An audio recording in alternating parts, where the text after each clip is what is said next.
द्वारिका का रास्ता नहीं, इसके घर का बता दूं। अरे आप इधर नहीं, आपका द्वारिका इधर है। पाणे जी को ये बात बड़ी बुरी लगी, कैसा पथिक झूठा है, आज ये झूठा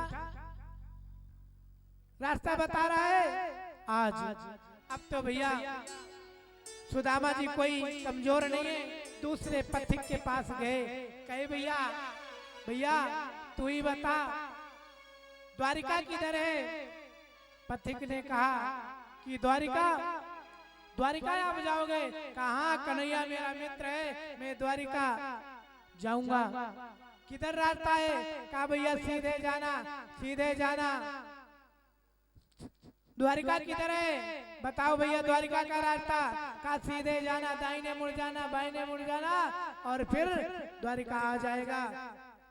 पथिक ने कहा ये ब्राह्मण घर से लगता है गुस्से में आया, क्रोध में आया है, इसको इसके घर का रास्ता बता दूं। कहा भैया आप कहाँ रहते हो, कहा मैं पोरबंदर से आया हूँ, मेरा नाम सुदामा है, मैं कृष्ण का मित्र हूँ। कहा लगता है ये प्रधानमंत्री यही है भारत के। अरे भैया हो तो ठीक है, लेकिन आप अपने घर को जाओ, द्वारिका बहुत दूर है, तुम्हारे पास कुछ रेल का किराया है, कुछ है टिकट की व्यवस्था। वैसे तो दिख रहे हो कि 5 आना नहीं है। सुदामा जी कहने लगे एटीएम है, प्रेम से बोलो जय श्री राधे, कहीं निकाल लेंगे। ब्राह्मणों का एटीएम हर घर में लग जाता है, चाहे जिसके घर में डंडा ठोकते। आज भगवान की ऐसी कृपा, आज ब्राह्मण कहने लगे दुनिया में पुरुष तो झूठे मिलते, रास्ता बताते हैं। एक पथिक से मिली, कहा कि हे देवी जय श्री कृष्णा। हाँ देवी खड़ी होकर के कहा ब्राह्मण देवता कहाँ जा रहे हो। अरे मैं द्वारिका जा रहा हूँ। किधर जाना है, द्वारिका जाना है। महाराज द्वारिका तो है तो बहुत दूर, कैसे आप पहुँचेंगे, आपका जर्जर शरीर बरसों लग जाएंगे आपको जाने में। कहा कि ठीक है मैं बरस तक यात्रा करूं, लेकिन बिना कन्हैया के दर्शन के बिना मैं घर नहीं जाऊंगा। आज ब्राह्मणी ने कहा कि हे ब्राह्मण देवता मैं आपको राह बताती हूँ, आपको ये तुलसी का पत्र देती हूँ। ये तुलसी के पत्र से आयरन की कमी पूरी होती है और कृष्ण की शक्ति की प्राप्ति होती है। आप इसका भक्षण करते हुए आप जाना और सीधे जाना और फिर कहीं नहीं मुड़ना, जहाँ मुड़ना है सीधे हाथ को मुड़ना है और एक दिन द्वारिका आ जाएगा।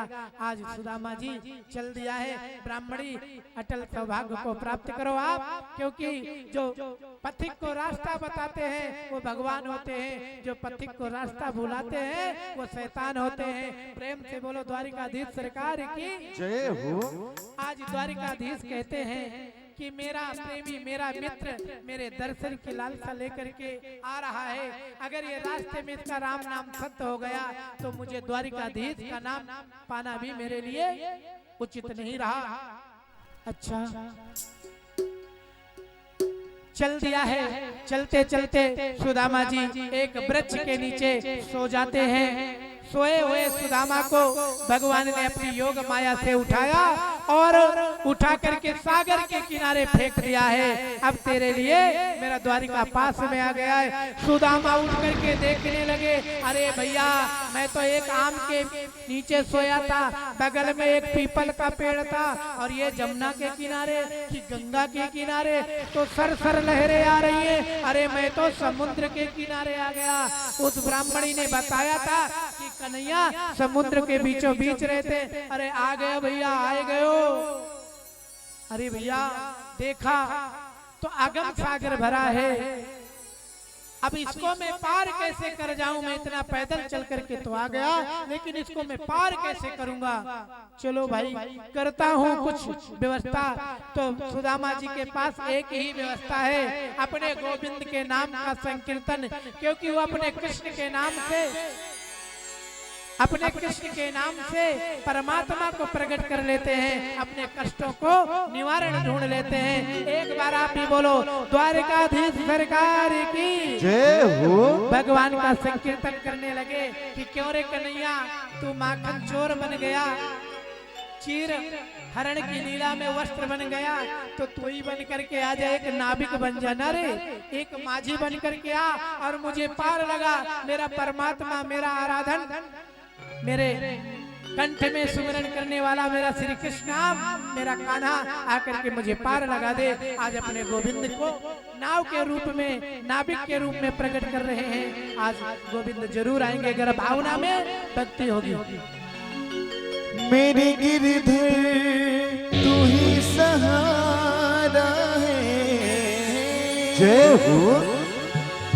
मेरे गिरधर तू ही सहारा है। मेरी नैया का तू किनारा है। ओ सावरा मेरी नैया का तू किनारा है। मेरे गिरधर तू ही सहारा है। मेरे गिरधर तू ही सहारा है। मेरी नैया का तू किनारा है। ओ सावरा मेरी नैया का तू किनारा है।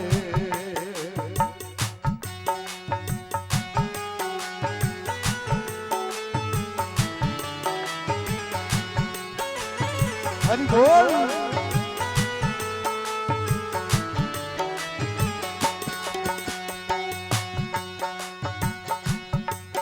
मेरे ख्वाबों में तू, मेरी सांसों में तू, मेरे ख्वाबों में तू, मेरी सांसों में तू, मेरे दिल की धड़कन में है तू ही तू। मेरे दिल की धड़कन में है तू ही तू।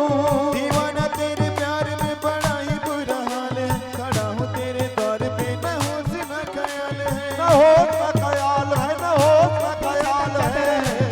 मेरी नैया का तू किनारा है। ओ सावरा मेरी नैया का तू किनारा है। सभी लोग प्यारी प्यारी मीठी मीठी तालियों से प्रभु का संकीर्तन करते रहे। जय हो।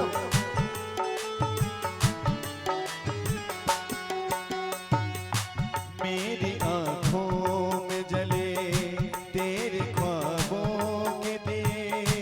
कितना बेचैन हूँ मैं शाम से मिलने के लिए।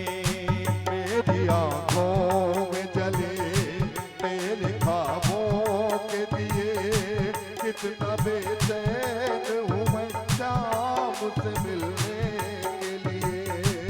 मेरे प्यारे कान्हा तू जो एक बार मिले। चैन आ जाए मुझे जो तेरा दीदार मिले।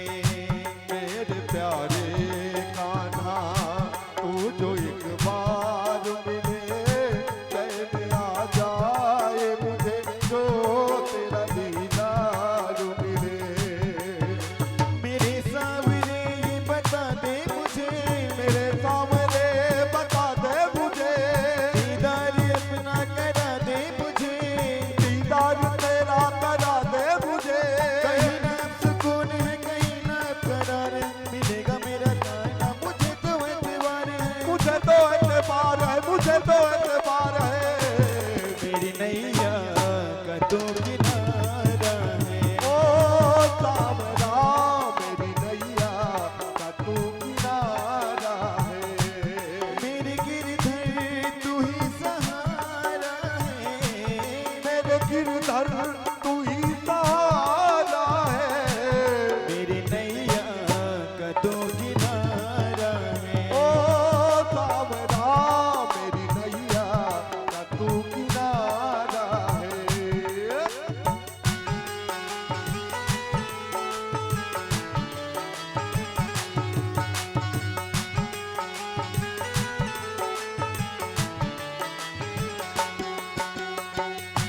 पाया अरे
तू किनारा है। मेरी नैया का तू किनारा है। मेरी नैया का तू किनारा है। मेरी नैया का तू किनारा है। बोलो बोलो माझी भगवान की जय हो। आज जानते हो एक केवट भगवान को वनवास के समय उतारा। आज ब्राह्मण भगवान को एक केवट भगवान स्वयं आ गए। आज ये जो आयोजक संयोजक हैं ये भी केवट समाज में आते हैं, इनके लिए ताली बजाएं जो हम सबको आज ये उतार रहे हैं। आज इस सुदामा चरित्र का दर्शन करा रहे हैं।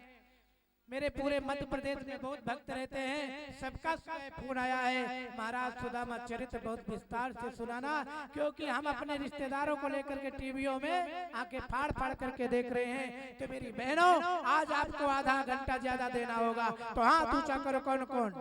और मेरे पास कोई प्रसाद लेने तब तक नहीं आए जब तक सुदामा जी अमीर ना बन जाए। प्रेम से बोलो जय श्री राधे।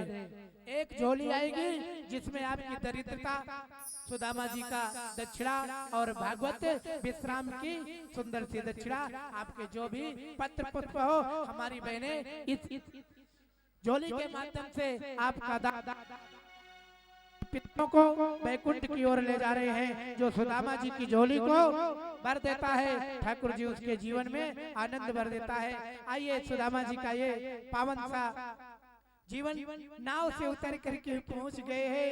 एक लंबा सा सतखंडा दिखा। अरे भैया मैं कहाँ आया, भैया ये क्या है? कहा कि भैया ये द्वारिका है। कहा कि ये द्वारिका है जहाँ कृष्ण रहता है। हाँ, अरे इतना लंबा इतना ऊंचा, खंडा के ऊपर खंडा, महल के ऊपर महला, इतना बड़ा महल में रहता है मेरा भाई कन्हैया, मेरा मित्र कन्हैया। अब देखो मेरे लिए एक झोपड़े की व्यवस्था कर दिया है। ठीक है कन्हैया, तेरी जैसी कृपा वैसे में आनंद में। पर भैया ये द्वारपाल खड़े हैं, दो सिपाही खड़े हैं, ये क्यों खड़े हैं? अरे भैया तुम कौन हो? कहा ब्राह्मण देवता हम महाराज श्री श्री 1008 द्वारिका सम्राट राजाधिराजा महाराज श्री कृष्ण चंद्र के हम दास हैं, द्वारपाल हैं, डोड़ीवान हैं। ब्राह्मण देवता, अरे ब्राह्मण देवता आप कहाँ जा रहे हो? अरे ब्राह्मण देवता आप कहाँ जा रहे हो? हाँ मैं जा रहा हूँ श्री कृष्ण से मिलने, कृष्ण मेरा मित्र है। दोनों द्वारपाल एक दूसरे की तरफ हाथ करके देखने लगे, कहने लगे कि देख भैया कैसा ये मित्र, कहाँ हमारे द्वारिका के राजा और कहाँ ये देखो दरिद्र ब्राह्मण। एक द्वारपाल कहता है भैया ये लगता है मार्ग भटक गए हैं, ये लगता है माइंड से दिमाग से आधे हो गए हैं। ब्राह्मण देवता कुछ भिक्षा चाहिए क्या? सुदामा जी कहते भिक्षुक दिखता हूँ क्या? अरे मैं कन्हैया का मित्र हूँ, मित्र कन्हैया और मैं दोनों साथ साथ पड़े हैं। कहा ब्राह्मण देवता द्वारिका में आपका आदर है, सम्मान है, बार बार नमन है, कोटि कोटि नमन है, पर ब्राह्मण देवता हमारे राजा का नाम ऐसे नहीं लिया जाता। बहुत उपाधियों के साथ बीच में श्री द्वारिकाधीश के नाम से वो जाने जाते हैं। और आप सीधे कृष्ण कहते हैं अरे हाँ हाँ वही कनुआ, अरे जो वृंदावन में पहले रहता था, गाय चराता था ये पहले, तुम्हें पता नहीं है महाराज ये गाय चराते थे कि ये हाथी घोड़े चराते थे, लेकिन आज ये द्वारिका के राजा है, हम इनके परिचारक है, हम इनके नौकर हैं। अच्छा ठीक है, पर ये कृष्ण का घर यही है? हाँ, तालियां हमारे बीच में जो मेरे परम भक्त परम उपासक, जो मेरे लिए जीवन में सबसे पहले टेलीकास्ट कराया था श्रीमान योगेंद्र जी।